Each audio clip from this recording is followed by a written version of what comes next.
Hello and welcome to the Pitt Mailbag Show from the Pittsburgh Post-Gazette. We're your hosts, Chris Carter and Stephen Thompson, your Pitt beat football and basketball and all things writers here about Pitt athletics here for the Pittsburgh Post-Gazette. As always, you can find this show on your favorite podcasting apps and on YouTube. Like this video if you enjoy it. Subscribe to this channel to get all of the daily podcast content, the content that comes out from all of our Pittsburgh sports writers here at the Pittsburgh Post-Gazette, including the Monday, Wednesday, Friday episodes of the North Shore Drive podcast. All right, we got Stephen Thompson in for his second episode ever here on the Pitt Mailbag Show. Stephen, it's that time of the year where you and I were starting to stretch, get our limbs ready because we're going to be out covering some hot summer football practices over at the South Side at Pitt's facility. Yeah, it's a little weird. It felt like this summer flew by a little bit. You kind of didn't realize that as soon as July hits, you got to start getting ready for football season. It's still 90 degrees out. It doesn't exactly feel like football weather, but it's coming soon, so you got to get ready. Absolutely. Let's dive into some questions about Pitt football to start off. And this one comes from Eric, who asks, Donovan McMillon seems to be getting some buzz in preseason. Is he the next big Pitt player to be picked high in the NFL draft? And Stephen, this is an interesting question. I know that Donovan McMillon was listed basically preseason All-ACC, but it seems like even outside the ACC itself, there's people who do like the preseason studies and their early looks. Donovan McMillon is a consistent presence on a lot of lists. Yeah, Donovan is. And it's easy to see why. He was the first Pitt player with 100-plus tackles in a season since Jordan Whitehead. And you can see a lot of similarities in the games between McMillon and Whitehead, both really good athletes, really hard hitters, kind of known for their ability to support the run, but are kind of sneaky good in pass coverage. I think that's something that Donovan's going to have to really prove this season if he wants to make that leap and become kind of a high draft pick, maybe a second or a third round pick, maybe even a first rounder if he really plays his cards right and really breaks out this season. But there's undeniable talent there.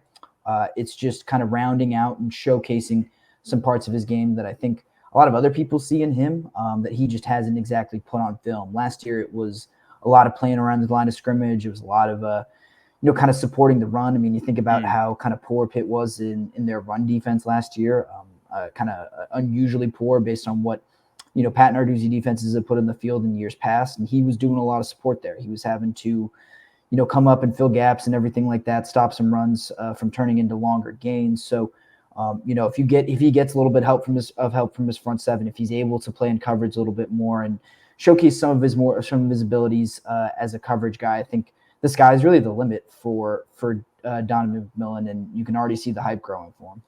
Absolutely, and I agree that like the sky is the limit for what he said. I mean, we've seen him work on a defense that I think more so struggled because of how the positions it was put in. The defense had to carry Pitt, and not only did it have to carry Pitt, it just didn't get any support from its offense at certain times of the season. Just, lots of 3 and outs, lots of turnovers, and then having to get back out there, not much rest. And when you're put in that kind of a situation, you're not going to be in position to make a whole lot of plays. And that's where Donovan McMillon, he did force a fumble, he broke up a pass, but no interceptions. And I think that's where, some people might look like, well, why is he in that conversation? But it's like what you said, it's more so how he found a way to still fit in and help Pitt's defense time after time, even in some rough spots. He's a physical guy. He's also athletic. He's also like the prime kind of size you want at 6'2", 210. So I think there's a lot to like about Donovan McMillon's game. I think that if Pitt's offense just gets back to even just being in the middle of the pack in the ACC, instead of at the very bottom where it was last year, that will help out the defense tremendously. Like ideally, you want it to be back to being the top like it was with Kenny Pickett, but being realistic about a brand new offense with a lot of new elements to it that they're going to have to figure out how that pacing even works in the ACC.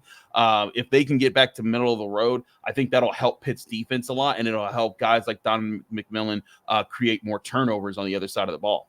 Yeah, and just by, to that point, by virtue of there just kind of being more opportunities. When you think a lot about Pitt's season last year, they were playing from behind quite a bit.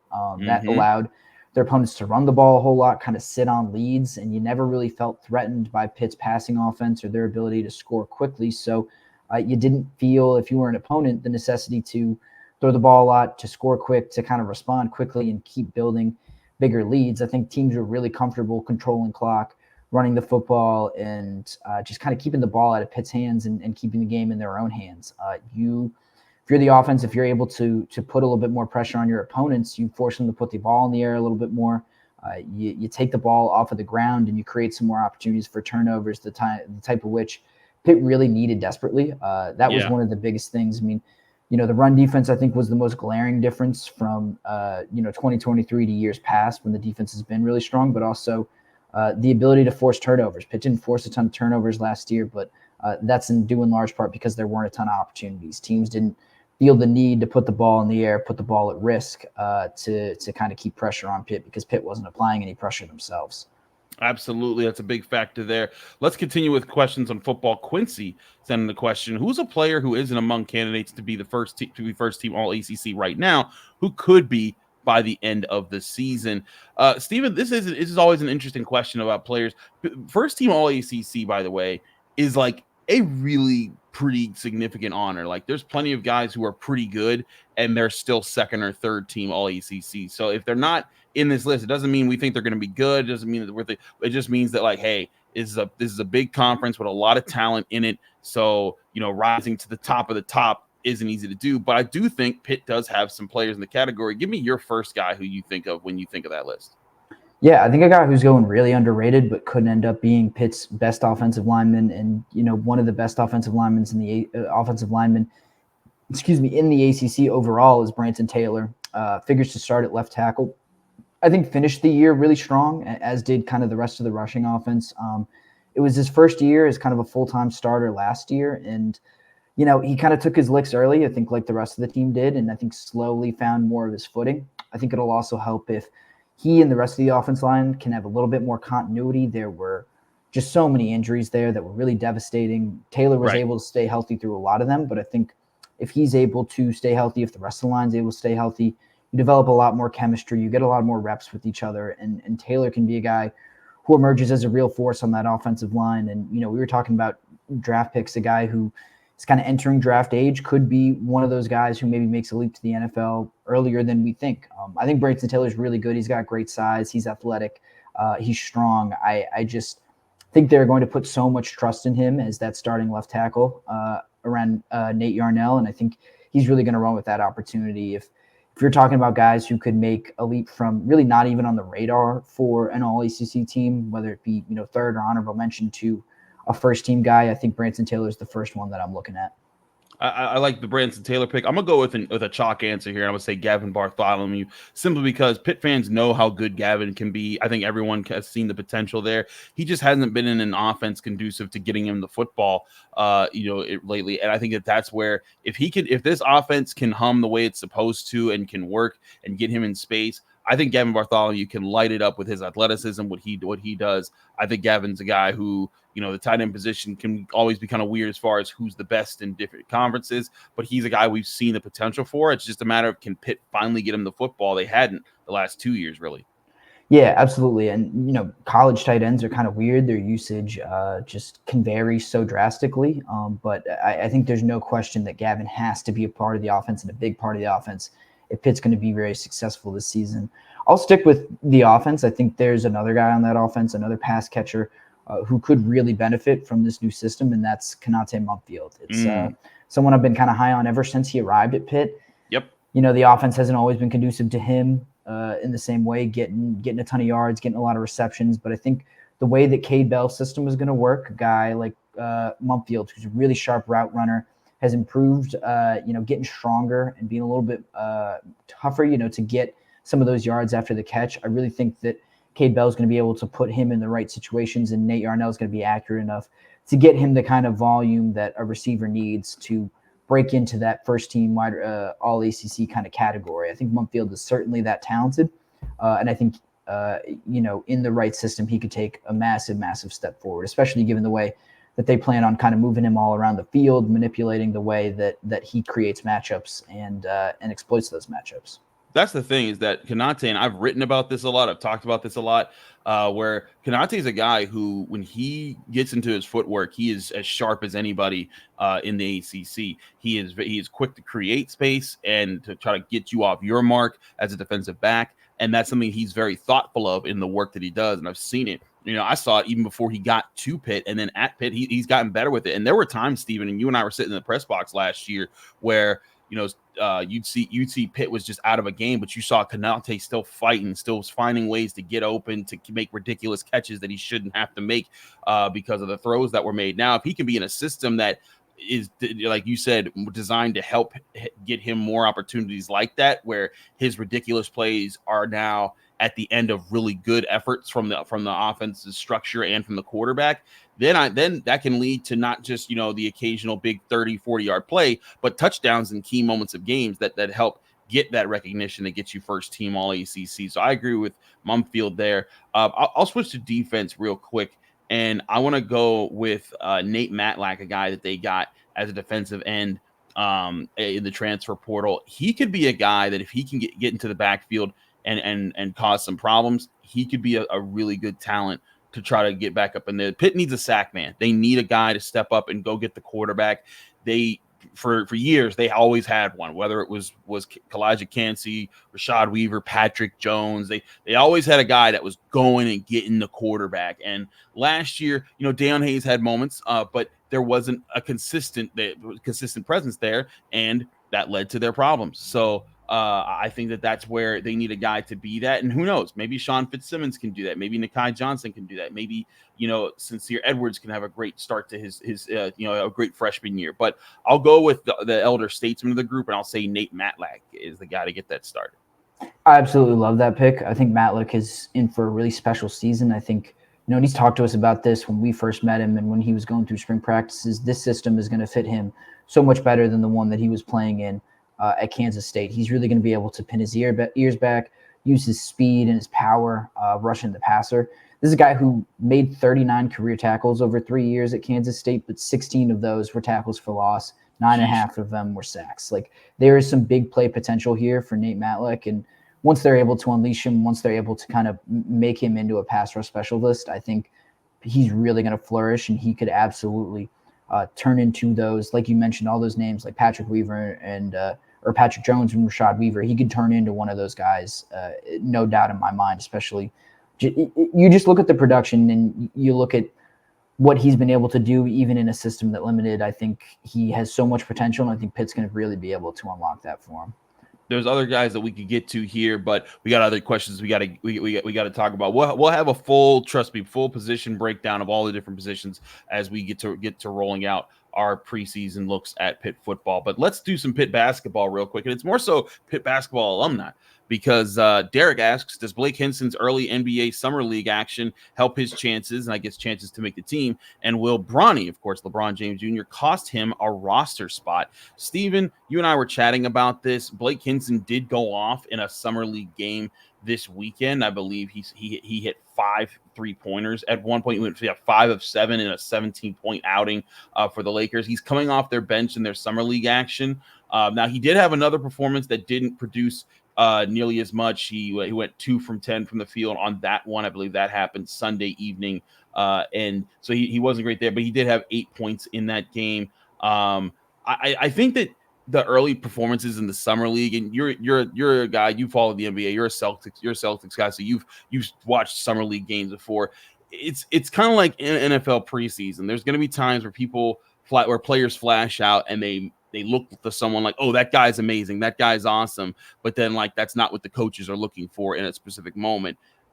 How much of this do you think how much of what Blake's being able to do in the Summer League could actually help him make the final roster or make the roster to start the season? And I think it is a legitimate question because, LeBron James Jr., and this is not to knock the Lakers for giving the contract they did, but he was like maybe the highest 55th pick paid 55th pick of all time with a $4.7 million contract. And obvious reasons, his dad is LeBron James Sr., and he basically runs the team as the best player, of this generation of basketball. But all that being said, where do you think Blake Hinson fits into maybe making this Lakers roster?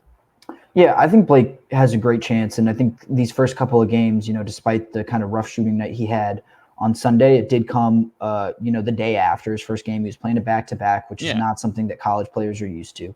And it was also a really poor shooting performance for the Lakers as a whole. Like, no one on that team was playing well. There wasn't really a whole lot of offensive production coming from anywhere. I will say, I think Blake has demonstrated that he has at least one elite skill. And that when you look at NBA rosters, that is something that teams look for more than, what are your weaknesses. It's become a lot more about what can you do, not what can you not do. And Blake showed that he can rebound pretty well. He's got good size. I don't think he's been awful defensively, but you showed that you have at least one elite skill, and there's room for you on an NBA roster. And Blake showed that shooting is an elite skill that he has. It'll vary. It varies like it does for every shooter. Every elite shooter in the world that has ever played basketball, no one is shooting just 40% from three consistently in every game that they've played. So it's going to ebb and flow, but I think Blake is showing that he can get really hot at the right times. He can knock down open looks, and that is something that's just going to be invaluable for him. Even if it's the last spot on the roster, I think he absolutely will get one, as long as he continues to kind of shoot the way that he did in that first game and shoot the way that he has over these first couple games. He's shown that he has at least one elite skill, and that really goes a long way with NBA teams. I don't think Bronny's going to cost him a roster spot. I think Bronny's is kind of built in there, but Blake has been one of, if not the most impressive guys that the Lakers have had on their summer league roster. So between his size and his age and that one elite skill that he has, plus, he gives you a little bit rebounding. I think that's really important for him. And I think Blake has done really well for himself to kind of build the best chance that he possibly has of making this Lakers roster.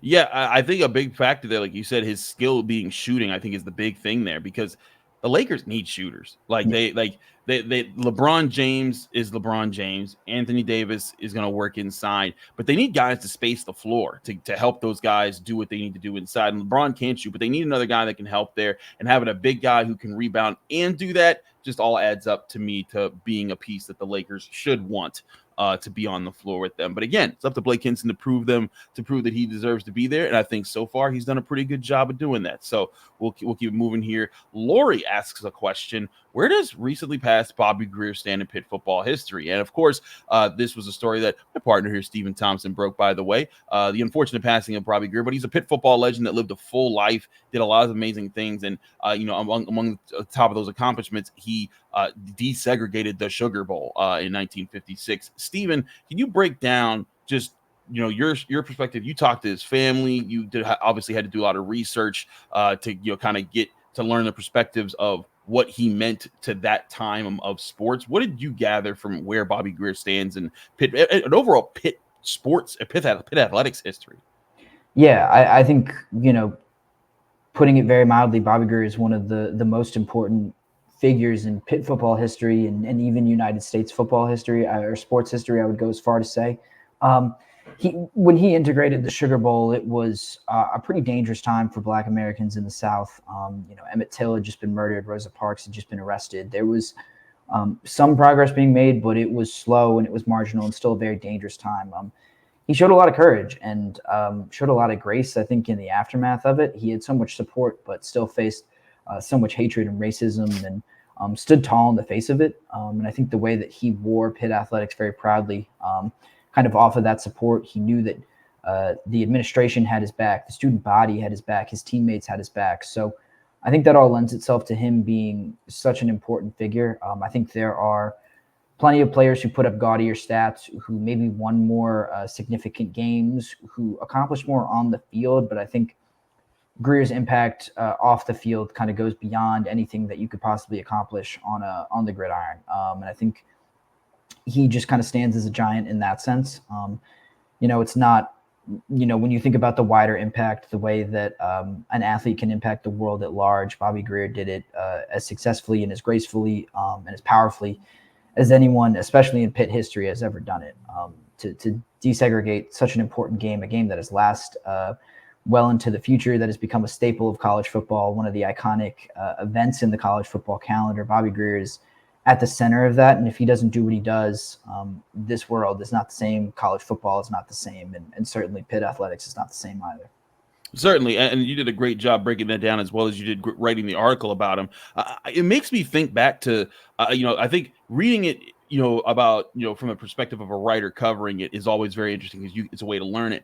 It makes me think back to that clip that went viral recently when they did the Field of Dreams game for baseball, when Reggie Jackson talked about how, there were death threats Yeah. I couldn't sleep in the same place as my team. Like the things that I went through, I was in fear for my life. We were in fear for our lives. And like the things that I had to experience, that stuff happened to people who are alive today. Right. And as a Black person myself, like I got family that went there. My dad got chased out of neighborhoods in Pittsburgh, and he was just a kid trick-or-treating, like when that stuff happens. Imagine being a major player on a major program, and at a time when you aren't supposed to be allowed. I mean, the governor spoke out against him playing in this game and tried to organize to try to get people to say, we got to protect the integrity of such and such, just to simply keep someone from being out of somewhere. And I think it's great perspective to learn about the history of that era, to read about heroes like Bobby Grier, who stood in the face of that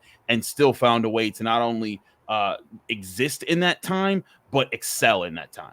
Yeah. And I think you make a good point about, Marty Griffin, the governor of Georgia, who was vehemently opposed to Bobby Grier playing in that game against Georgia Tech. He kind of treated it as a continuation of the Civil War. And Bobby Grier was kind of a link between, like you brought up with Reggie Jackson, and people who were alive today facing that same kind of horrible racism that we associate with a bygone era. Wasn't that long ago.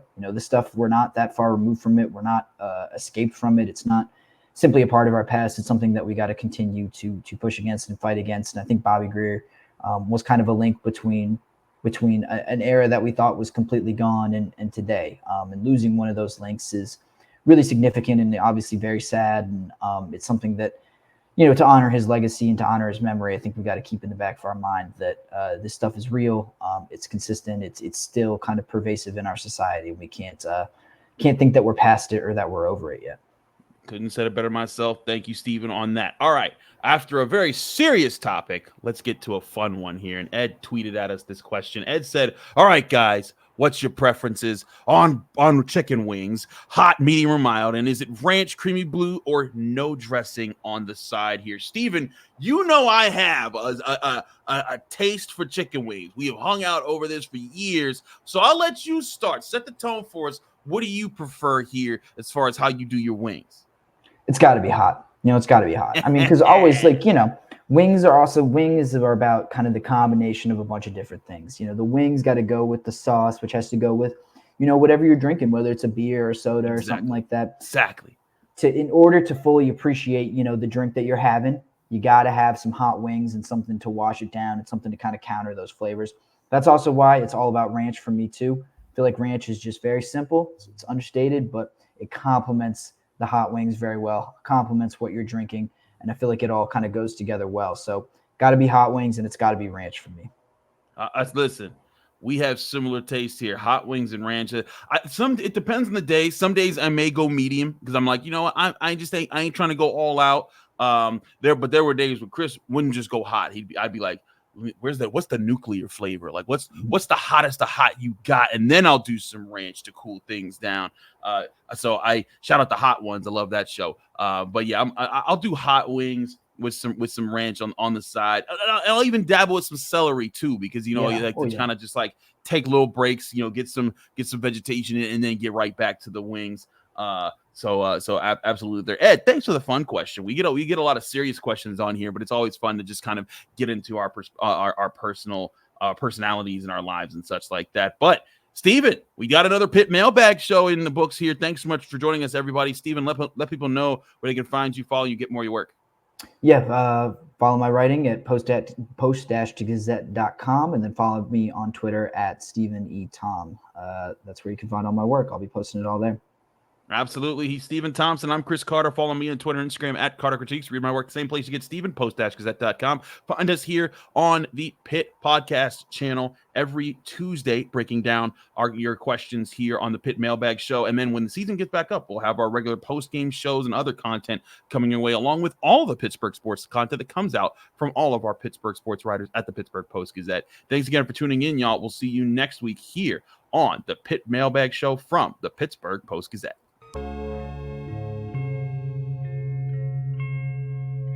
Thank you for checking out this content from Post-Gazette Sports. If you watch this video on YouTube, please like the video and subscribe to our channel. For all of the sports coverage the Post-Gazette has to offer, visit post-gazette.com.